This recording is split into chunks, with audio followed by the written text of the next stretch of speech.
Praise the Lord, praise the Lord, praise the Lord. യോഹന്നാന്റെ സുവിശേഷം 8-51 വചനത്തിൽ, എൻ്റെ വചനം പ്രമാണിക്കുന്നവൻ മരിക്കുകയില്ല. യേശുക്രിസ്തു മരിക്കുമെന്നല്ല പറഞ്ഞത്, മരിക്കുകയില്ല എന്നാണ്. മരിക്കുമെന്ന് യേശുക്രിസ്തു ഒരിക്കൽ പോലും പറഞ്ഞിട്ടില്ല.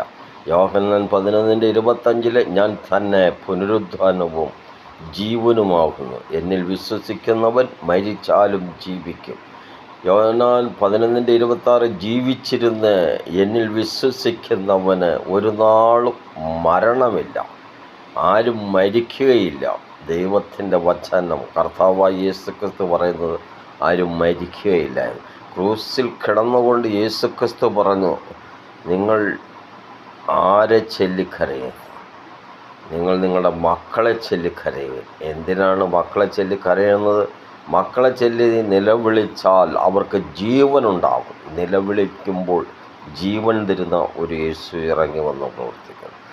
ആ യേശുവിന് മാത്രമേ ജീവിച്ചിരുന്ന് നമ്മെ രക്ഷിക്കുവാനായിട്ട് കഴിയത്തുള്ളൂ. ജീവിക്കുവാൻ കഴിവുള്ളവൻ യേശുക്രിസ്തുവാണെങ്കിൽ യേശുവിനെ വിശ്വസിക്കുന്നവന് ഒരു നാളും മരണമില്ല. അത് മാത്രവുമല്ല, അവൻ്റെ വചനം പ്രമാണിച്ചാൽ മതി. അവൻ്റെ വചനം അവൻ്റെ വചനം ധ്യാനിക്കണം, അവൻ്റെ വചനം വായിക്കണം, അവൻ്റെ വചനം പഠിക്കണം, അവൻ്റെ വചനം എന്താണെന്ന് മനസ്സിലാക്കണം. അവൻ്റെ വചനം ശബ്ദമാണെന്നും വചനം ജീവനാണെന്നും വചനം ജീവിപ്പിക്കുന്നതാണെന്നും വചനം ലോകത്തിൽ നിന്ന് സൗഖ്യം തരുന്നതാണെന്നും വചനം ലോകത്തിൽ സുഖം തരുന്നതിനേക്കാൾ ദൈവവചനത്തിന് മാത്രമേ നമ്മെ ആശ്വസിപ്പിക്കുവാൻ കഴിയത്തുള്ളൂ. അധ്വാനിക്കുന്നവരും ഭാരജക്കും നിങ്ങൾ എൻ്റെ അടുക്കൽ വരുവിൻ, ഞാൻ നിങ്ങളെ ആശ്വസിപ്പിക്കാം. 2-3 എൻ്റെ നാമത്തിൽ കടന്നുവിട്ട നടുവിൽ ഞാനുണ്ട് എന്ന് ദൈവത്തിൻ്റെ വചനം നമ്മെ ഉറപ്പിക്കുന്നു. 21 സംഖ്യയിലെ യഹോവ എൻ്റെ ഇടയനാവുന്നു, എനിക്ക് യാതൊന്നിൻ്റെ കുറവുണ്ടാകില്ല.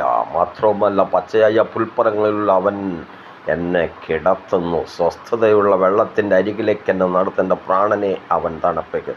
ദൈവത്തിൻ്റെ വചനത്തിൻ്റെ ശക്തി കണ്ടോ? യഹോവേ, എൻ്റെ നിലവിളി കേൾക്കണമേ, എൻ്റെ പ്രാർത്ഥന ശ്രദ്ധിക്കണമേ. ഹൃദയം നിൽക്കുമ്പോൾ, ഭൂമിയുടെ അറ്റം നിലവിളിക്കുമ്പോൾ നിലവിളി കേൾക്കുന്ന ഒരു ദൈവം ജീവിക്കുന്നു. മറിയ കണ്ണുനീരൊഴുക്കി പ്രാർത്ഥിച്ചു കൊണ്ടിരുന്നപ്പോൾ ലാസറിൻ്റെ കല്ലറയ്ക്കൽ വെച്ച് മറിയത്തിൻ്റെ നിലവിളി കണ്ടിട്ട് കർത്താവായ യേശുക്രിസ്തു കണ്ണു നിവർത്തി ലാസർ പുറത്തു വരിക എന്ന് ആ യേശുവിനോട് പറഞ്ഞെങ്കിൽ, നീ നിലവിളിക്കുന്നുവെങ്കിൽ നീ ആ നിലവിളിയുടെ ഉള്ളിൽ നിന്ന് പുറത്തു വന്ന് ജീവിക്കണമെന്ന് എൻ്റെ കർത്താവായ യേശുക്രിസ്തു ആഗ്രഹിക്കുക.